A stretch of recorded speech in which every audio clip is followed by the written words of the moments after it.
ELIT Language Centre. We are a Malaysian-based English language centre with native English teachers from the UK, Europe, Australia and New Zealand. This is the ELIT online program and I'm Aiyshah. My team of teachers and I are here to take you through an online course of English from elementary to IELTS preparation. So let's get started.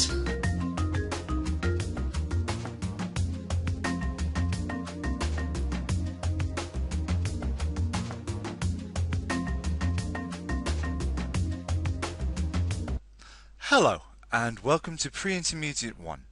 My name is John and I will be working with you this month. This is Lesson 1.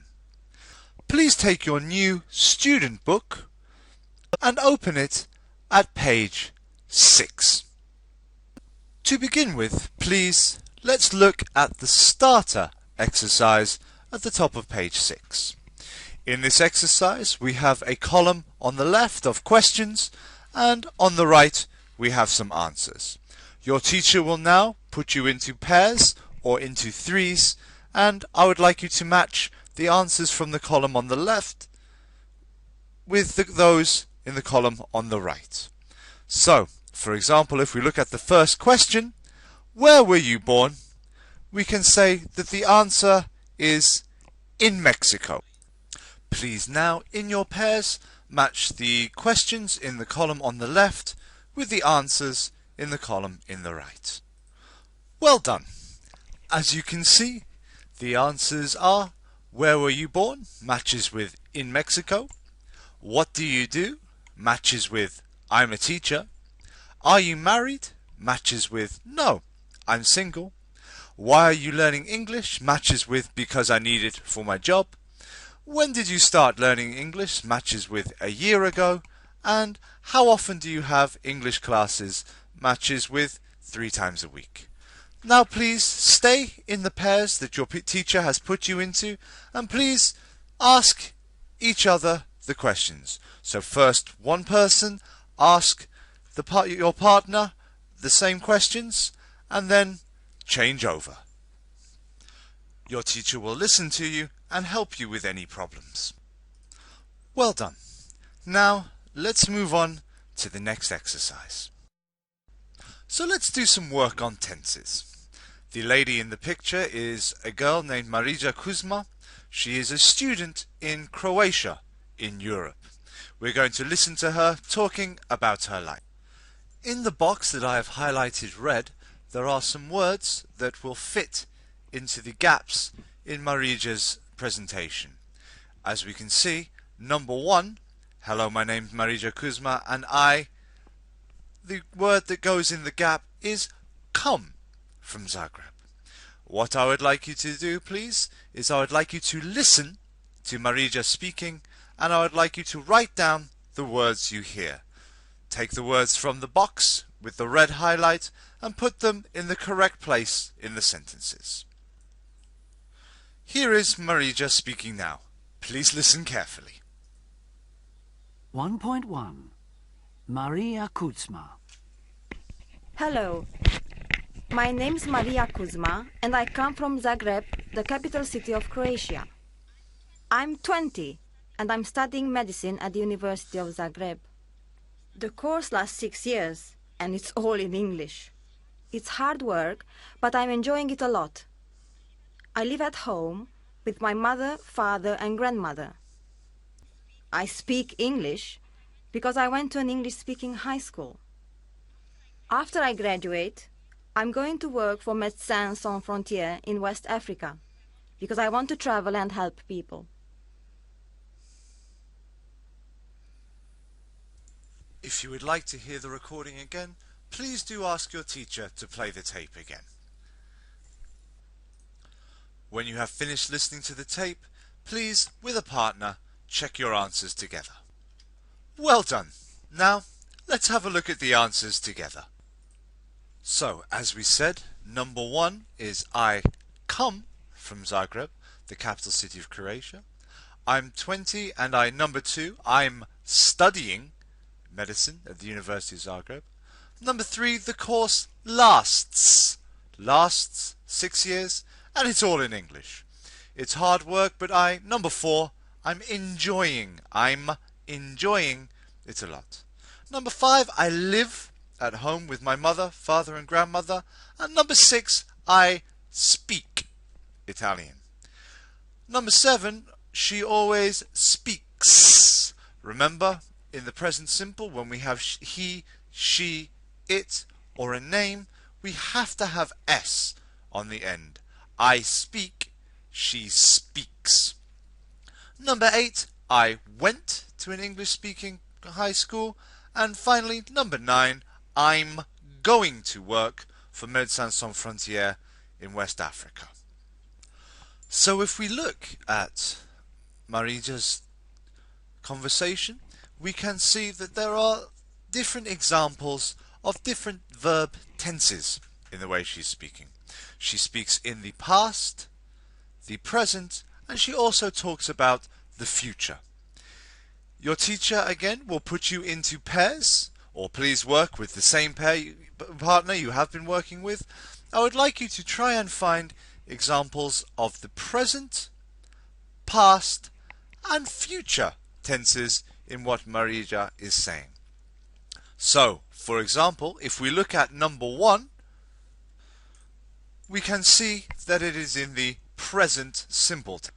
Please now look at the other verbs in Marija's speech and decide whether they are past, present, or future. Work with your partner, please. Well done. So let's have a look at the tenses. As we said, number 1, I come is the present simple. Number 2, I'm studying is of course present continuous. Number 3, lasts, of course present simple. And number 4, I'm enjoying, present continuous again. Number 5, again the present simple. Number 6, also present simple. Number 7, speaks, present simple tense again. And number 8, once again, a lot of present simple in this exercise. The last one, of course, we have to be a little bit careful with. It's not present continuous, even though it has to be and ing. It is, of course, the future I'm going to. So it's a future tense. Please check those tenses. Make sure you understand what we're looking at.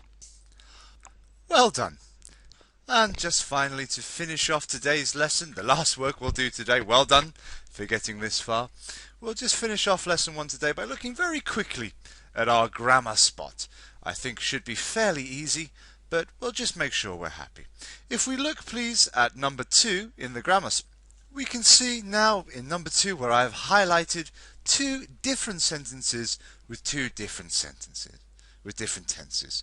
The yellow, of course, she lives with her parents, is a present simple tense. The red highlighter is, of course, a sentence using the present continuous tense. These are, of course, tenses that we've studied before in elementary 3 and 4, and all the way through, in fact, our English learning, but let's just make sure we're very happy with when we use them. The present simple tense, as you know, is a tense that we use when something is true and will continue to be true for a long time. We know that she lives with her parents is something that is true, and it's likely that she will live with her parents for quite some time to come. So the present simple we use for things that are true and things that will be true for a long time to come. The next sentence, she's living with an English family for a moment, is slightly different to the present simple in that it's not something that is likely to be true for a long time, but it's more important that we know it is happening exactly now. It's important then that we know that when we are using the present continuous, we are talking about something that is happening exactly now. For example, at the moment, present continuous, I am talking to you. You are sitting down and you are studying. This is happening now. If we look again at the present simple, I am, present simple, a teacher. This is true, just like you are students. It's something that is true and that will be true for a long time. The next thing I would like to look at in the grammar box, the grammar spot, is number 3. Just some quick revision of some question words to make sure that we're very happy with the question word. I have drawn a line around the box in exercise 3. What I would like you to do is to practice your question words just by matching them together. So we can see the first one, what, matches with a sandwich. The next one, who, must match with a person, and the only person's name we have there is, of course, Jack.